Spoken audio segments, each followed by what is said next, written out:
about a game of tic-tac-toe. I'm playing as O, and the computer is playing as X. And I lost. I'm sure you all are probably wondering why I came up here and lost the game of tic-tac-toe. I actually wanted to demonstrate the thinking power of a computer. In fact, this program is unbeatable. You can only win or tie. I programmed it to review and process every single move and decide which one is optimal before even playing its next move. This is just a rudimentary artificial intelligence. Today, I'm going to talk about artificial intelligence and some of its applications. The first of which are games. Games are some of the simplest ways to apply artificial intelligence for several reasons. The first is that games usually have a very distinct end state, a win, a loss, or a tie. This means that a program can work towards a reachable goal and act on one instinct, which is to win. Games are also turn-based. This means that a program can assess the state of a game discretely and not continuously, which makes the decision of what to do next a lot easier. Keeping all of this in mind, with rapidly improving software and hardware, it's easy to imagine how a computer could effortlessly outperform a human at playing a game. Today we talk about solve games, or a game whose outcome can be predicted from any possible configuration of the game. The sophistication of artificial intelligence has led to several games being fully or partially solved. For example, the tic-tac-toe program I played against earlier was unbeatable because it's fully solving the game before playing its next move. Another solved game is checkers. In 1994, Chinook, a checkers playing program developed by Jonathan Schaefer at the University of Alberta, was the first computer program to be crowned world champion in anything. And in 1995, Schaefer decided to stop letting Chinook compete and proceeded to try and fully solve the game, which he accomplished in 2007. Computer programs also reign in partially solved games. For example, the most famous example is chess. I'm sure some of us can remember back to when Deep Blue, a chess-playing program developed by IBM in the 90s, famously beat Garry Kasparov, the grandmaster at the time, in 1997. What made Deep Blue so revolutionary was its state-of-the-art artificial intelligence and hardware. Today, computers have moved far beyond the realm of our ability to compete against them, and now compete in their own tournaments. For example, the World Computer Chess Championship. In fact, the only true board game where humans remained unbeaten was Go. Go is a 19 by 19 board game with 2 players, black and white, with the goal of surrounding the most territory possible. What makes this game so hard for computers and players alike is that there isn't a distinct end state, and the game only ends when one player forfeits. Additionally, the 19 by 19 board gives it a huge order of complexity of over 10 to the power of 170, or 1 with 170 zeros after it. The chairman of the American Go Association even said, "It's too hard. I like to call Go the last refuge of human intelligence." That stayed true until recently. In March of 2016, Google DeepMind, an artificial intelligence company based in London, tested their Go program, AlphaGo, against the reigning world champion and won. AlphaGo used data from over 100,000 games played by computers and players alike, and then used machine learning algorithms to get really good. Naturally, Google didn't stop there. In October of 2017, just a few months ago, Google published a paper detailing a new program called AlphaGo Zero. AlphaGo Zero was simply given the rules of Go, and then was given reinforcement learning algorithms. This means that it built what it already learns, and it can learn purely from experience. In 3 days of playing itself 4.9 million times, Google tried to test out AlphaGo against AlphaGo Zero. AlphaGo Zero won 100 games to nothing. And after 40 days of playing itself, AlphaGo Zero became the best Go program that Google had ever developed. Adam Silver, a researcher for Go, said, "By removing human data, by removing human expertise in any fashion, we've actually removed the constraints of human intelligence." Although AI has outperformed humans at playing games, we still don't have self-driving cars, and Siri still sucks. In fact, what makes computers so good at playing these games is that there are underlying mathematical constructs that are too complex for us, that for us it takes intelligence, skill, and luck to win these games.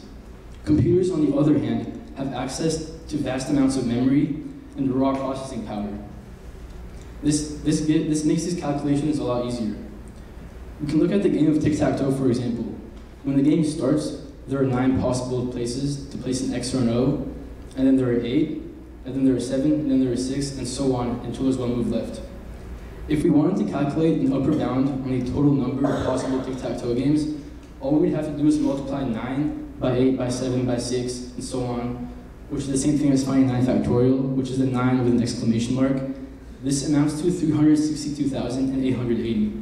In reality, because we kept counting after some games ended, there are only 255,168 possible games of tic-tac-toe. The tic-tac-toe program I played against earlier actually went through all 255,168 games in microseconds. To do this, it used what's called a state space searching algorithm, where a state is a specific configuration of a game, and the space is the total number of configurations. What this algorithm does is that it goes through all of the possible combinations of the game and picks out the best one. The tic-tac-toe program I played against earlier used a state space algorithm called a minimax algorithm. What this does is really simple. It gives a positive value to a state that will result in a win, and a negative value to a state that will result in a loss, and a 0 to a state that will result in a draw. So I can go through a worked example right here. So let's say you're O and you've played really badly up until this point. Then you have 2 possible places to place an O. If you place it like the game on the left, then you lose the game, and X wins. So I give that a value of -1. On the right side, if you place O in the bottom left corner, then X gets moved there, and then it's a draw game, so I gave it a value of 0. By doing this in successive layers, recursively, and going up all the possible layers until back to the original state, then the computer can pick out the optimal move. Although, for games like Go and chess, a lot more sophisticated algorithms are used. However, all these algorithms aren't really imitating human intelligence of any kind. As we can see with AlphaGo 0, it managed to play itself 4.9 million times in just 3 days. If we actually played that many games in such a short time span, we might be able to compete against AlphaGo 0. To summarize, computer intelligence is reflected by tools computers have, like processing power and memory. However, we also have tools that computers don't have. For example, we have the ability to learn in general, which means we don't need data or algorithms to limit our learning to certain applications. We also have the ability to be creative and sometimes venture into the unknown. Personally, I'm not really interested in what a computer already has the ability to do. I'm more interested to see if computers can do things we thought only humans were capable of. For example, can a computer write a joke? A simple joke requires knowledge of human linguistics, of human culture, and of notions foreign to a computer like emotion. This leads to a conflict. Have we not advanced artificial intelligence enough to be able to create with it, or is creativity something exclusive to humans? I've thought about this extensively, and the question, can computers create, has led me to try and develop a program that can write its own music. At first, I thought about giving this program a specific set of rules, like consonants, harmony, chords, the circle of fifths, etc. But then I realized that in doing so, I'm actually limiting the way that a program can be creative.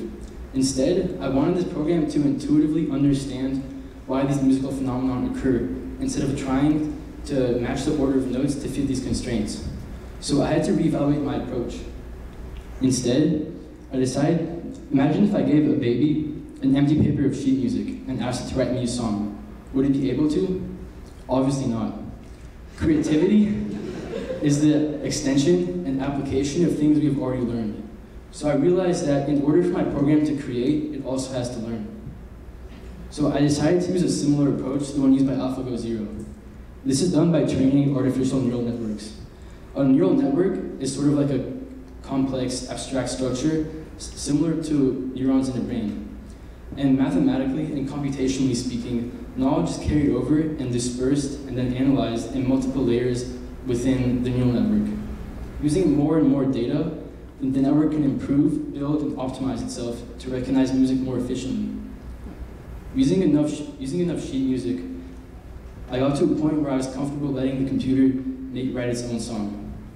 But when I got to this point, I started thinking what some of you are probably thinking right now. This computer didn't really create any art. It's not some sort of expression of emotion that went trapped inside the program. Nor is it going to write music that will break all the rules and set up foundations for a new genre.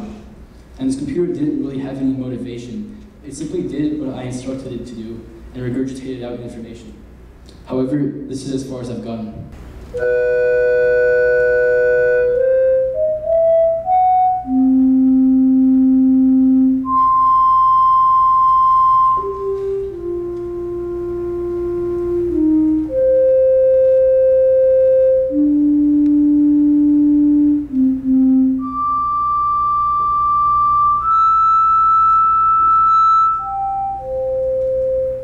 All right, thank you.